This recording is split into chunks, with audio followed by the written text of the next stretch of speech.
friends, it's Liz Patton, and I'm so excited to have you join me in my kitchen this morning for Meal Prep Monday.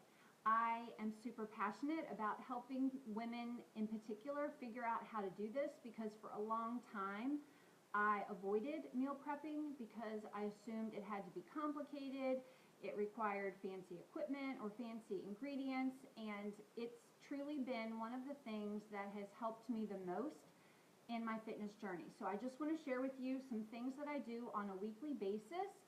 And if you are with me live, I would love it if you want to comment and engage with me in the video.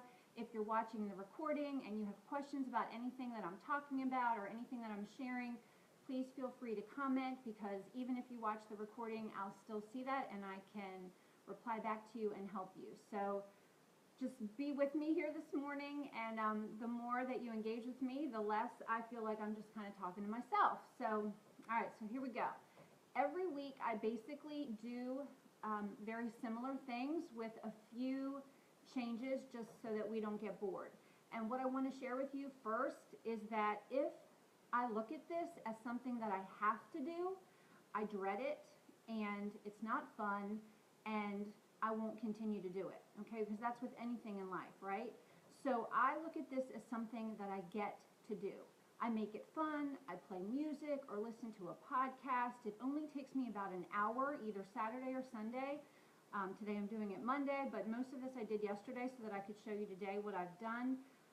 But just look at it as something that is going to help you in your journey, because if you can't do this for a lifestyle, it's not worth even trying, right? If we look at it as something we're going to just do for 30 days and then just go back to whatever we were doing before, I mean, I kind of think, like, what's the point? So I've tried to just make this part of my lifestyle. It's not a diet. I don't believe in dieting.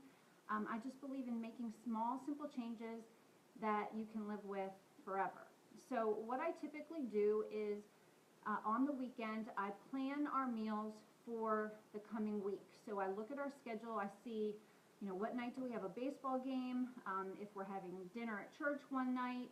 I just look and see what our family schedule is, and then I kind of fill in the blanks with where I'm going to put which meal. And one of the resources that has been really helpful to me is the Fresh 20. You get every Friday a week's worth of dinner meal plans with only 20 fresh ingredients. Every week it's a new meal plan, Monday through Friday. And if you go to thefresh20.com, you can get 1 week as a free, totally free, just to see if you like it. And so based on that, I plan our meals for the week, and then after I go grocery shopping, again, either Saturday or Sunday, I take about 1 hour. I throw all the fresh ingredients on the table, and I get started. So first thing I do is I put in the oven nuts. So I buy either pecans or almonds. Those are our family's favorites. I buy them raw, and you can get them, already roasted, toasted with stuff on them. But I find that they taste the best when I roast them myself. So I put them on a cookie sheet, just raw pecans or almonds, and I toast them in the oven. And I have to do that while I'm in the kitchen, because if I walk away, every single time, I kid you not, I burn them. So I do this while I'm working, while I'm meal prepping. I put them in the oven at like 300 for like, I don't know, 10 or 15 minutes. But again, I don't go far because I'll burn them. You'll smell them when they begin to release their oil and they get brown. And then you take them out and they're nice and crunchy. And you don't need to add any, flavoring to them. They're just good just like that. I'll also, at the beginning of my meal prep, throw something in the crock pot. So today I have, yeah, you can see that. In my crock pot I have, well, let me just show it to you.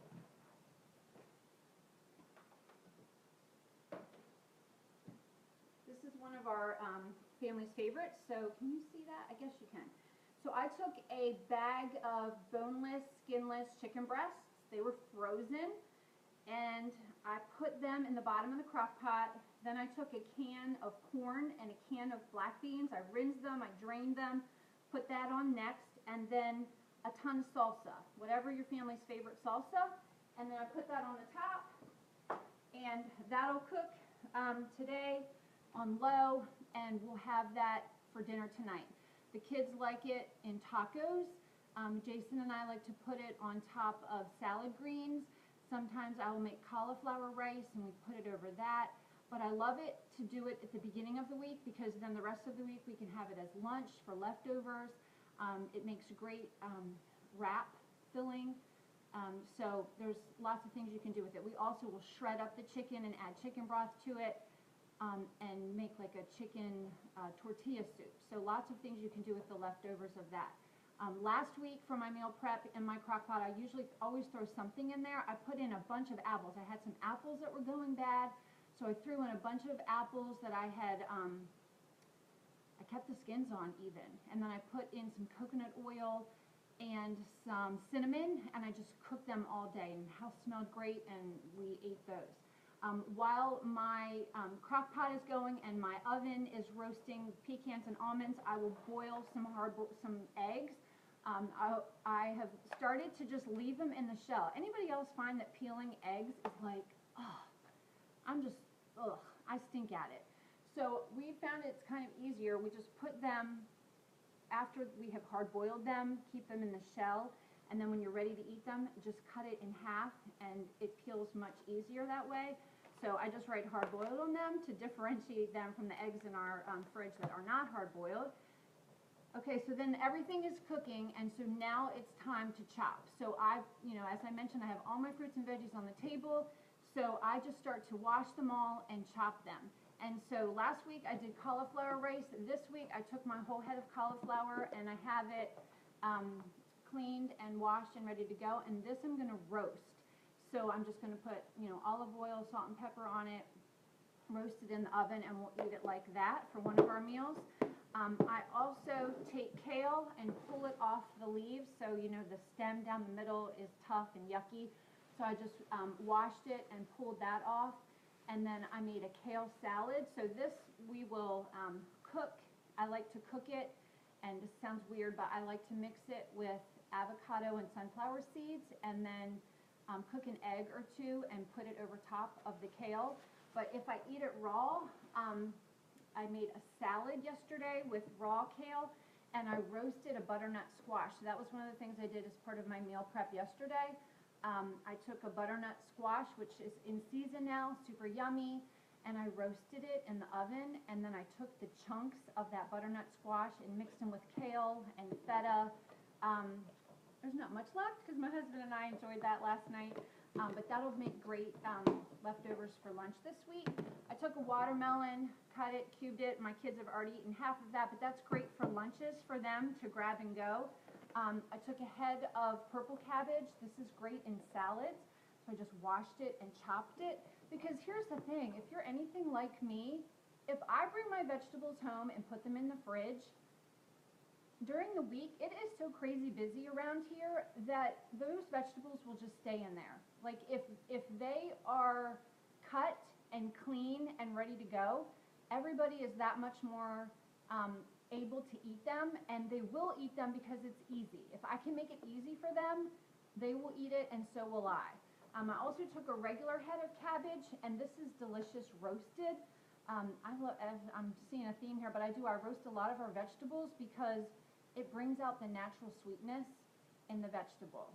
So if you think you don't like a vegetable, try it roasted, and you'll be surprised how delicious it can be. So I've got cabbage, and then for the week, for my meals, then the hard part is complete. I know what we're having for dinner.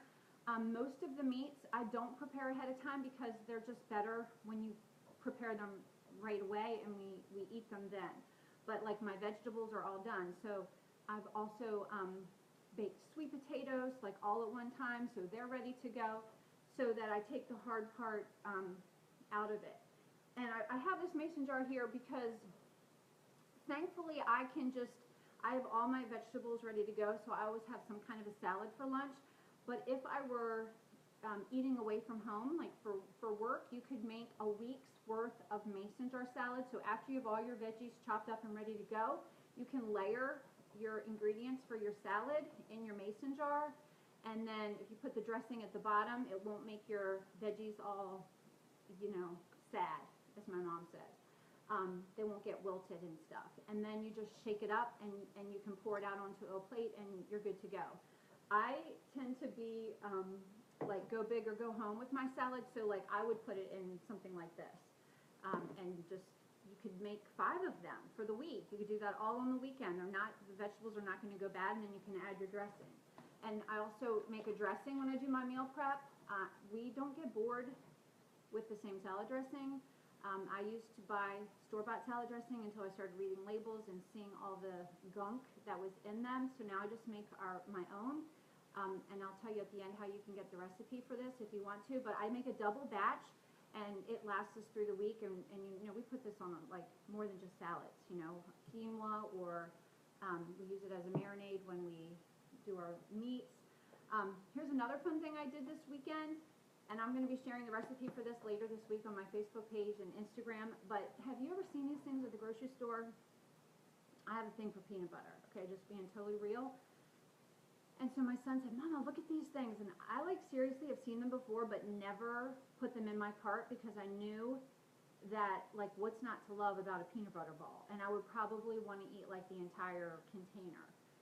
So we pretty much devoured the entire container in like 2 days. And so I'm thinking, like, how hard can they be to make? So I put a few things in my food processor yesterday, and I put them in this container because, you know, I'm thinking I might trick my kids into thinking these are the real thing. But peanut butter balls. And I made them with protein powder, and I'll share the recipe later this week. But I just put them in this fun little container, and we froze them. Because if you have a sweet tooth after dinner, like it's just the perfect thing to reach in there and grab 1 or 2 and enjoy them like that. So that is the last thing I did for meal prep was just I like to have, you know, some kind of a little sweet treat or something that the kids can pack in their lunches or that we can enjoy. And the last thing I want to share, this is kind of random, but my youngest son watched a YouTube video on how to enjoy an apple for lunch. I don't know how he fell upon this video, but you know how apples get brown. So if you know, if your kids enjoy apples, but they like them in slices rather than just to eat the whole apple, if you slice them in the morning, by the time they eat them at lunch, they're brown. So here's this fun little trick. So I used my apple slicer, and so I went almost to the very end with this thing, and then, so, you know, here's the individual slices, okay? But you keep it together and put a rubber band around it so it's not exposed to the air. The oxygen in the air is what causes it to get brown, right? So it doesn't get exposed to the air, and then your kid for lunch, all he has to do is take the rubber band off and pull these little slices out, and like, how fun is that, right? You could pack a little peanut butter if you want, or maybe I'm the only person who is enjoying peanut butter with apples. You noticing the peanut butter theme here on my video? Anyway. So I just thought I would share that because if you're looking for ways to, you know, we sometimes have to trick our kids into eating these fruits and veggies. And again, if you can make it simple. For example, celery, when I bring it home from the grocery store, if I just brought it home and stuck it in the fridge, nobody would eat it.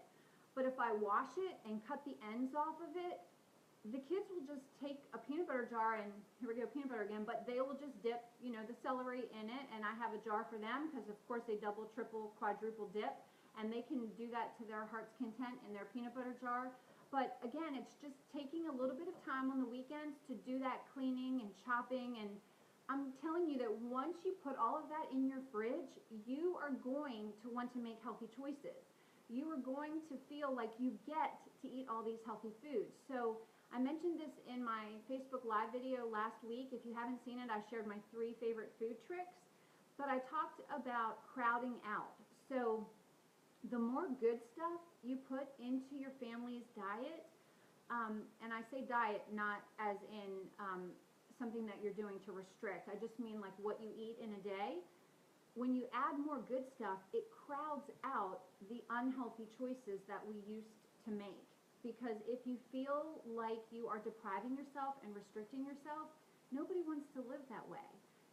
God didn't create us to feel deprived and to feel like we have to count stuff. Like if you feel like life is about counting calories or macros or points, or, I mean, maybe for a little while you can do that, but I'm not looking at things that I can do for a little while. I'm looking at how I can make this my life. And I don't want to feel like I have to count everything that I eat.